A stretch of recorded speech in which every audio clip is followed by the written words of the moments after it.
జంతర్ మంతర్ ప్రశాంతం నిన్న అభిజిత్ దుప్కే వీళ్ళందరూ వెళ్ళిపోయాక కాసేపటి తర్వాతన అక్కడ పోలీసులు క్లియర్ చేయడానికి ప్రయత్నిస్తే ఆ పోలీసుల మీద దాడులు జరిగినాయి. అయితే ఆ తర్వాత కాసేపటికి పోలీసులు వచ్చి పూర్తి స్థాయిలో అంటే మిగిలినటువంటి వాళ్ళు కొంతమంది ఇంకా అక్కడ తిన్న వాటి కొన్ని మెటీరియల్ తాగే ఉండేటప్పటికి అక్కడి నుంచి కదలకుండా కూర్చుంటే ఆ తర్వాత వీళ్ళు వచ్చి కదిలించారు.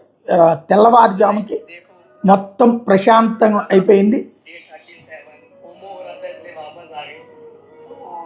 देखो क्या का व्यू पूरा खाली हो गया भाई जंतर मंतर साउथ भाई क्या అది ఓవరాల్గా జంతర్ మంతర్ ఎట్టకేలకు ఖాళీ అయింది. ఇప్పుడు ఢిల్లీలో మళ్ళీ ఈ నెట్వర్క్లు అంటే మెట్రోలన్నీ పునరుద్ధరించారు, ఇతర అంశాలన్నీ కూడా క్లియర్గా ఉన్నాయి.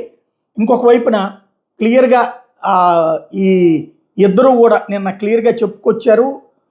అశుతోష్తో పాటుగా ఇతర వ్యక్తులు ఇద్దరూ కలిసేసి ఏమని అంటే హింసాకాండ చెలరేగడం వలన దానికి హింసాకాండ చెలరేగింది. ऐसा एंटी सोशल एलिमेंट्स ने मीडिया के खिलाफ, लोगों के खिलाफ जिन्होंने भड़काया, जिन्होंने ये वायलेंस किया, ऐसे लोग सीजेपी के सपोर्टर नहीं है. ये एंटी सोशल एलिमेंट्स घुसाए गए. हम लोग ऐसे एक्शंस के लिए हम लोग उनको खंडन करते हैं. लेकिन आपके माध्यम से ये मैं जरूर कहना चाहता हूँ, रिपोर्टर्स नहीं लेकिन जो मीडिया के ओनर्स है एंड जो एंकर्स है और जो एडिटर इन चीफ्स है, उनको मिलके एक डिस्कशन करना चाहिए कि युवाओं के अंदर उनके खिलाफ इतना आक्रोश क्यों है. क्योंकि आप ये जरूर समझ लीजिए, जिस तरीके का प्रोपेगेंडा चलाते हैं कुछ चैनल्स, उससे लोग खुश नहीं है.